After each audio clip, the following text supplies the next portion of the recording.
नमस्कार दोस्तों, स्वागत है आप सबका। मैं हिमांशु यादव हाजिर हूं लेकर सुप्रीम कोर्ट का एक विशेष जजमेंट जो कि साल 1994 में आया था। नाम है एसआर बोम्मई वर्सेस भारत संघ।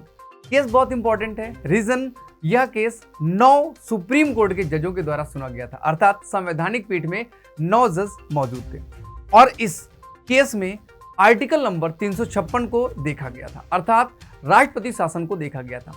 आगे डिटेल में जानकारी से पहले थोड़ा सा हम इतिहास के बारे में जानकारी ले लेते हैं।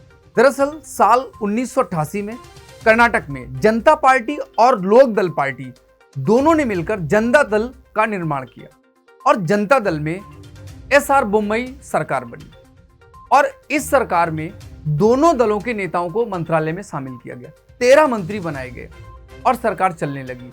2 ही दिन हुआ, उसमें से एक ग्रुप के नेता जिनका नाम आर मोलाकेरी और 19 विधायकों ने राज्यपाल के समक्ष एक ज्ञापन जारी किया, एक रिक्वेस्ट की कि हम सरकार के पक्ष में नहीं है।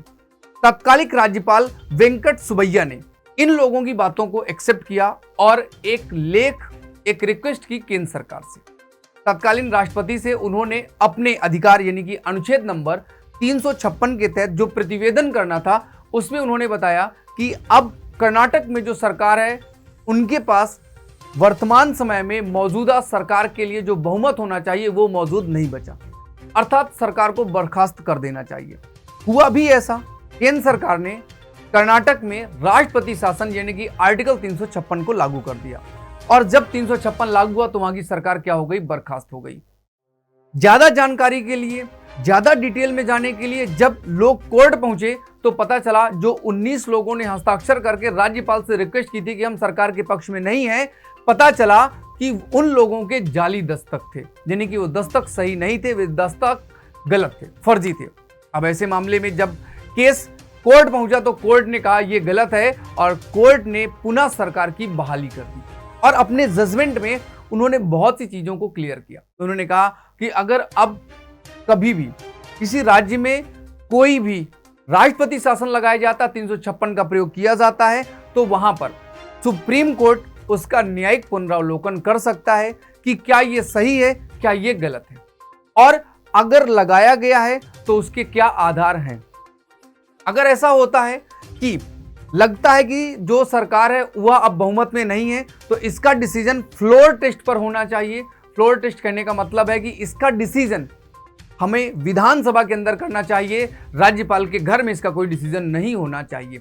समय समय पर जब भी लागू किया जाएगा और अगर सरकारों को लगता है तो सुप्रीम कोर्ट का दरवाजा खटखटा सकते हैं। कुल मिला के मोटा मोटा ये समझ में आया कि अनुच्छेद 356 अब न्यायिक पुनरावलोकन के अधीन है, यानी कि उस पर जुडिशियल रिव्यू किया जा सकता है।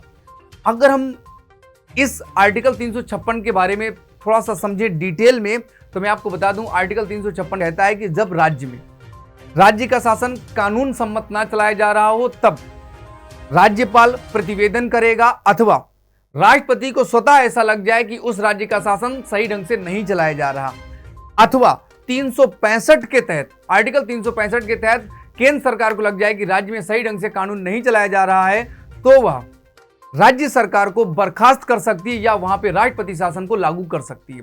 और जब राष्ट्रपति शासन लागू होता है तो वहां की जो कार्यपालिका है अर्थात जो मंत्री परिषद है वह बर्खास्त हो जाती है और अगर समय पर नया मुख्यमंत्री नहीं चुना गया तो वहां दोबारा चुनाव भी कराने की नौबत आ जाती है। इसका कई बार मिसयूज हुआ।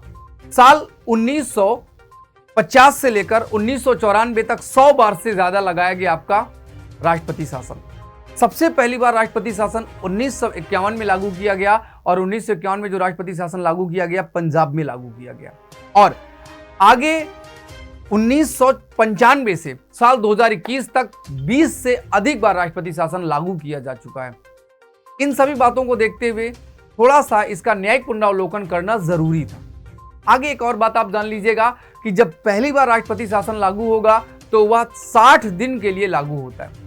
60 दिन के अंदर अगर लोकसभा इसे समर्थन दे देती है, दोबारा पास कर देती है, तो ये 6-6 महीने करके 2 साल तक बढ़ाया जा सकता है। लेकिन अगर इलेक्शन कमीशन कह दे कि हम चुनाव कराने में असमर्थ हैं या अगर हमारे देश में गृह युद्ध चल रहा है या किसी ने हमारे ऊपर हमला कर दिया है, नेशनल इमरजेंसी लागू है, तो हम इसका कार्यकाल 1 साल और बढ़ा सकते हैं, अर्थात राष्ट्रपति शासन का कार्यकाल 3 साल का अधिकतम हो सकता है। फिर भी अगर कंट्रोल ना हो, फिर भी दिक्कतें आ रही हो, तो अब हमें संविधान में संशोधन करना पड़ेगा, जैसे पंजाब के मामले में आपने देखा होगा। संशोधन कर करके हमें राष्ट्रपति शासन को आगे बढ़ाना पड़ेगा। कर्नाटक की चूंकि बात हो रही थी, तो आपको मैं यहीं पर बता दूं, कर्नाटक के राज्यपाल का नाम थावरचंद गहलोत और मुख्यमंत्री का नाम सिद्धरमैया है। यहां पर द्विसदनी राज्य की विधायिका है, अर्थात यहां पर विधानसभा भी है और विधान परिषद भी है। विधानसभा में विधायकों की संख्या 224 और विधान परिषद में विधायकों की संख्या है 75, जबकि लोकसभा में सीटों की संख्या है 28 और राज्यसभा में सीटों की संख्या है 12। कर्नाटक की राजधानी का नाम है बेंगलुरु। आज के लिए यहीं तक। वीडियो पसंद आया और आपके काम का है तो जरूर से जरूर लाइक, शेयर एंड हमारे चैनल को सब्सक्राइब करें। बहुत बहुत धन्यवाद।